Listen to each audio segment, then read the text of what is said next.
Charles Aznavour est un chansonnier et acteur français d'origine arménienne. Reconnu comme le meilleur artiste pop du XXe siècle par le magazine Time et CNN.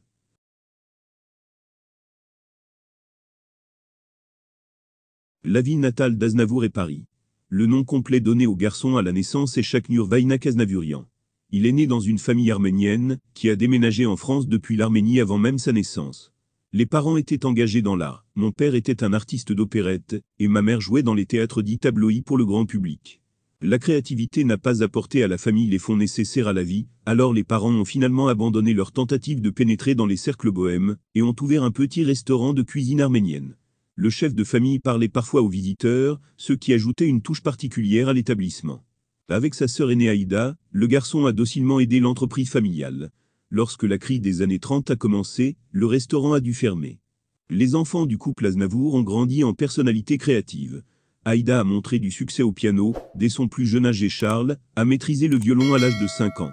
Suite à ses parents, l'inscrit dans une école de théâtre.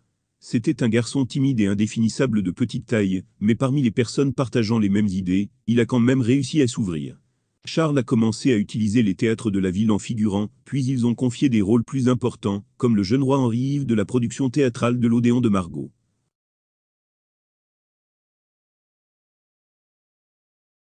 Au début des années 40, dans l'une des boîtes de nuit parisiennes, une rencontre fatidique pour Aznavour a lieu, avec le jeune compositeur et pianiste Pierre Roche. Ensemble, ils forment le duo Roche et Aznavour. C'est arrivé par hasard. Au lieu d'un Rochat, l'animateur a annoncé une performance en tandem avec Aznavour. Des amis ont trouvé ça drôle, et sont montés sur scène, interprétant quelques chansons précédemment écrites par Charles pour d'autres artistes. En 1946, Édith Piaf attire l'attention sur le duo. Pendant cette période, étant très populaire en Europe, elle se préparait pour une longue tournée en Amérique. La chanteuse a invité Charles et Pierre à l'accompagner. Après des performances réussies aux États-Unis, puis au Canada en première partie de Piaf, le jeune homme était déjà reconnu. Ainsi commença la carrière de Charles comme chansonnier. En 1952, Charles a continué à se produire de manière indépendante en France, mais n'a pas eu beaucoup de succès. Il a donc décidé de travailler comme compositeur et auteur-compositeur. Il s'est fait un nom grâce au fait qu'il a travaillé avec Patachu, Mistinquet et Greco. En bons termes avec Piaf, Charles écrivit aussi pour elle. Il a refait la chanson américaine Jezebel, qui, interprétée par le chanteur, est devenue un véritable tube. En 1954, après avoir sélectionné un répertoire approprié parmi ses propres chansons, Aznavour commence à préparer un voyage aux États-Unis.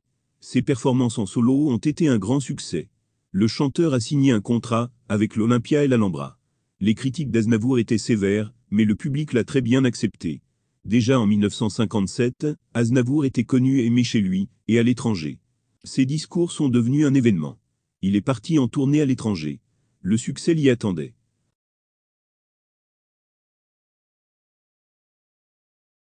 Dans les années 60, Charles apparaît souvent sur les écrans de cinéma. Il a joué des rôles notables, dans des films tels que Womanisé et I Against the Wall. En 1960, après avoir travaillé dans le film Choose the Pianist, les portes du Carnegie Hall en Amérique s'ouvrent devant Aznavour. Charles s'est produit en triomphe, dans ce musical le plus prestigieux. Après avoir fait un tour du monde qui a duré plus d'1 an, Aznavour est devenu une star mondialement connue. Il a visité la Turquie, l'URSS, la Libye, l'Afrique et la Grèce. Les CD du chanteur se sont vendus par millions. Au retour d'une tournée en 1965, Aznavour se produit tous les soirs à l'Olympia pendant 12 semaines, avec une interprétation de 30 chansons. Le nom de cette production est On Man Show. Vers la même période, il joue dans le film Paris en août. 6 mois plus tard, Charles présente la comédie musicale du film Monsieur Carnaval. C'est là que la chanson La Bohème, devenue plus tard si populaire, a retenti. 1 an plus tard, poursuivant la tournée, le chanteur a également conquis l'Amérique latine. De plus, il alterne constamment des tournées, avec des représentations en France. Le plus souvent, des concerts avaient lieu à Olympie.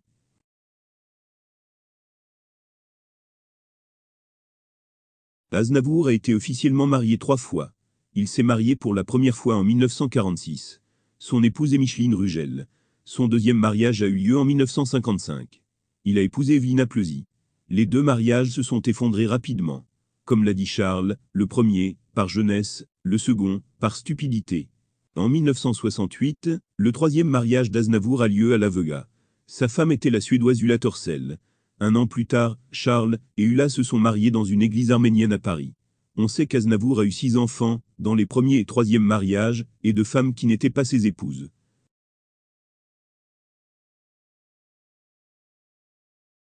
Au cours de sa vie créative, le talentueux chanteur et acteur a réussi à jouer dans plus de 60 films, collaborant avec de nombreux réalisateurs célèbres. Il n'a jamais oublié que sa nationalité est arménienne. Après le tremblement de terre tragique de Spitak, il a organisé un fonds pour aider les habitants de la ville. Fin 2008, il est devenu citoyen arménien. Aznavour s'est essayé à la fiction. En 2007, le livre Mon père est un géant a été publié. Auparavant, il n'avait publié que des recueils de ses chansons et publié 2 fois une autobiographie. Ainsi, à l'âge de 83 ans, Charles se déclare être un écrivain hors pair. Aznavour a écrit plus d'1 millier de chansons. Elles ont été interprétées non seulement par lui, mais aussi par des stars mondiales telles que Liza Minnelli, Ray Charles, Julio Iglesias et d'autres. Le dernier album du chanteur est sorti en 2007. Son nom est Couleur ma vie. La même année, de nouvelles chansons ont été présentées dans plusieurs pays. En Russie, cela s'est produit lors du seul concert, qui a eu lieu à Moscou.